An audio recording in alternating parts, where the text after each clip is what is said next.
अस्सलाम वालेकुम दोस्तों, मां इन वक्त कराची हाई कोर्ट में मौजूद आहियां। सिंध हाई कोर्ट बार जी इलेक्शन थी रही है ऐं इन वक्त 8478 वोट जेके आहिनि हिते रजिस्टर्ड आहिनि ऐं उन हवाले सां ॿ वॾा पैनल आहिनि जिन में मुक़ाबिलो थी रहियो आहे।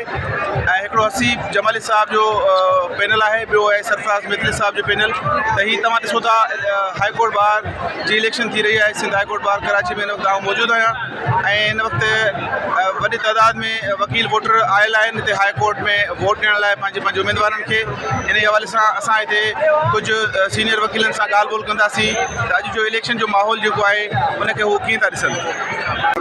मज़बूत बीठा आहिनि ऐं जेको आहे सो तमामु वॾो फोकस थियो आहे, वॾो जेको आहे सो मुक़ाबिलो आहे ऐं पूरी सिंध जेका आहे उनजी नज़रूं हुन इलेक्शन में इहो पहिरियों दफ़ो आहे त जेका पावर पॉलिटिक्स जेका आहे उन में आम माण्हू जेको आहे सो इंट्रस्ट थो वठे पियो ऐं यकीननि जेको आहे सो असांखे सिंध जा इंट्रस्ट जेके हिते प्यारा आहिनि सिंध जे इंट्रस्ट ते बीठा आहियूं ऐं उन्हनि ते ई जेको आहे सो वोट ॾियणो आहे। ऐं ॿई कैंडिडेटनि ॿई दावा था कनि त ॿई सिंध जे इंट्रस्ट सां बीठा आहिनि। ॿई जेके आहिनि सिंध जे इंट्रस्ट सां बीठा आहिनि उहो वोटर कंहिंखे कीअं थो महसूसु करे भले ॿुधाए। सही ऐं गुड साइन। टालपुर साहब, अॼु जेका हाई कोर्ट में हिन वक़्तु इलेक्शन आहे हाई कोर्ट बार जे सदारत लाइ, उन में ॿ मज़बूत पैनल आहिनि। तव्हां हिन इलेक्शन खे कीअं था ॾिसो? मुंहिंजे ख़्याल में मुंहिंजी बातियूं नज़र में जस्ट आहे हिन वक़्तु ऐं दोस्तनि सां मुलाक़ात थी आहे।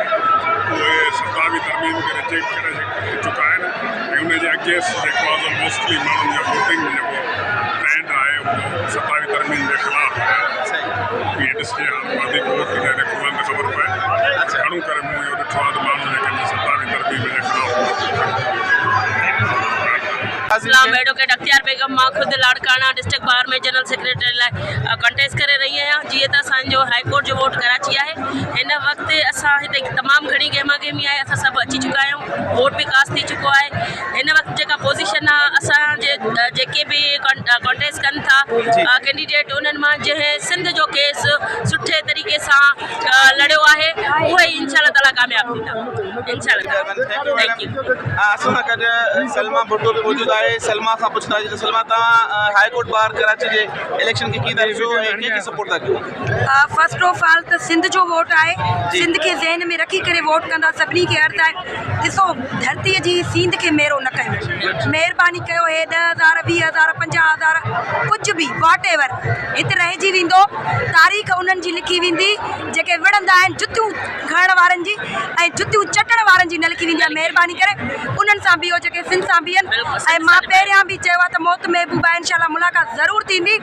मारिया हूअं बि वेंदासीं, सो जंग विड़ी मरो जो इन्हनि जी ख़ुशामद करे न मरो। मां सभिनी खे वरी बि चवंदमि, ख़ुदारा वोट धरती जो आहे, सिंध खे ॾिजो, सिंध जे पुटनि खे ॾिजो। एडवोकेट फ़कीर Mohammad तुनियो, high court bar Karachi जा मेंबर आहियूं ऐं असांजी हूअं कैंडिडेट फरीदा मंगरो साहब आहे हाई कोर्ट में जनरल सेक्रेटरी जी। हुनजो हीअ मूंखे जेको आहे सो भेट बि लॻल आहे ऐं हुनजे इंशाअल्लाह उहा सिंध जी हिकिड़ी न्याणी आहे।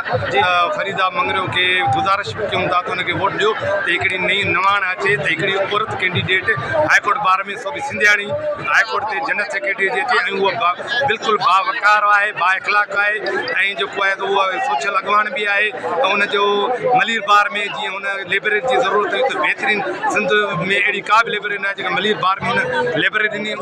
माना इलाही सारियूं हुन में ख़ूबियूं आहिनि जेके हू वकिला जे माना सोशल वेलफेयर लाइ करणु चाहे थी ऐं हुनखे मौक़ो ॾियणु घुरिजे। महिरबानी सर, थैंक यू।